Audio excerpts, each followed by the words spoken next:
Bugün Müslümanların haline bak. Kendimizi kaybetmişiz. Mübarek Ramazan'a girdi. Gazze'ye bakalım. Nerede bu 2 milyar Müslüman ya? Nerede? Neyin orucunu tutuyorlar? İnsan sonra şeyi geliyor ya. Gazze bu haldeyken, hani Resulullah buyuruyor, komşusu aç iken tok uyuyan bizden değildir, Müslüman değildir diyor ya Resulullah Aleyhisselam. Bir millet yok oluyor, yok ediliyor. Ya bir millet gözümüzün önünde ve hepsi Müslüman kardeşlerimiz yok ediliyor. Üçüncü kutsal mekanımız, mabedimiz, mübarek Kudüs, Mescid-i Aksa, Yahudilerin, katillerin, canilerin çizmeleri altında çiğneniyor. Biz burada rahat rahat. Nerede? Hani? Dolayısıyla İslam'ı anlamak lazım. Öyle la ilahe illallah falan demekle Müslümanlık olmaz. Namaz kılmakla, eğilip kalkmakla, sabahda aç kalmakla Müslümanlık olmaz. Yaşamakla olur. Yaşayacağız İslam'ı. Anlayacağız ve yaşayacağız ya. Yaşamadan İslam olmaz. Bizim hareketlerimize, davranışlarımıza yansımayan bir iman, o iman değil. Şimdi o Müslümanlara biz nasıl sahip çıkacağız? Fiilen sahip çıkacağız. Fiilen. Bütün dünya sahip çıkıyor Yahudilere. Lafla mı? Bu protestolarla mı sahip çıkıyor? Hayır, silah vererek sahip çıkıyor. Silah vererek.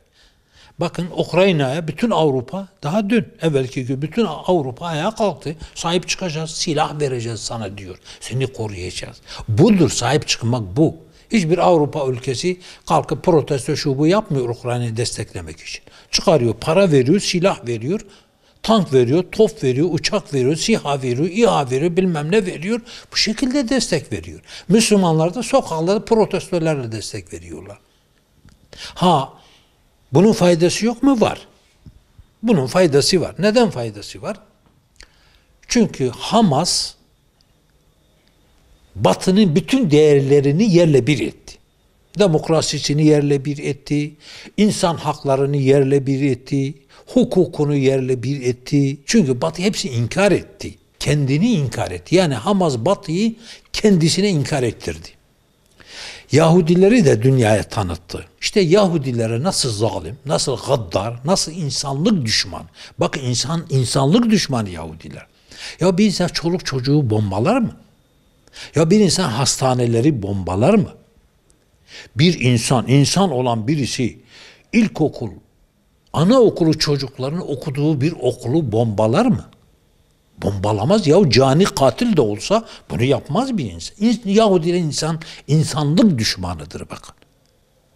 İşte Yahudilerin insanlık düşmanı olduklarını dünyaya tanıtmak bakımından bu protestoların bir tane faydası var.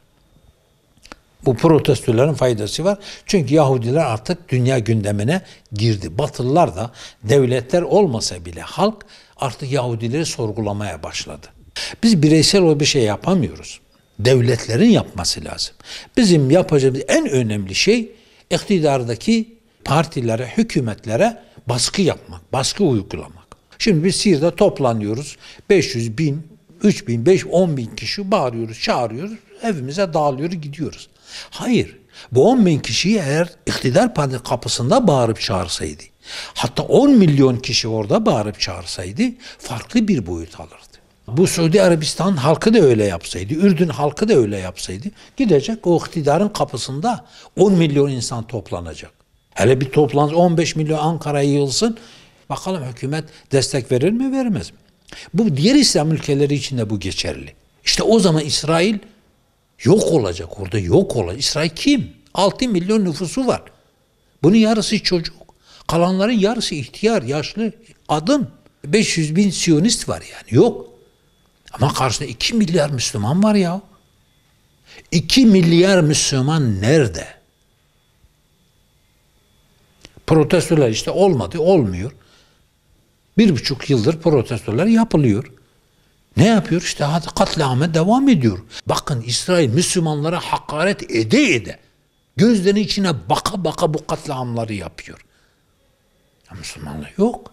Demek ki protestonun bir yere kadar bir faydası var, bir şey var yani. Dolayısıyla eğer Müslüman protesto yapmak istiyorsa hükümetlere baskı yapacaklar. Öyle Siirt'te bağırıp çağırmakla olmaz, Ankara'da bağırıp çağırmakla olur. Kişiye sahip çıkma günüdür. Gün kenardan izleme günü değil. Gün Müslümanların günüdür.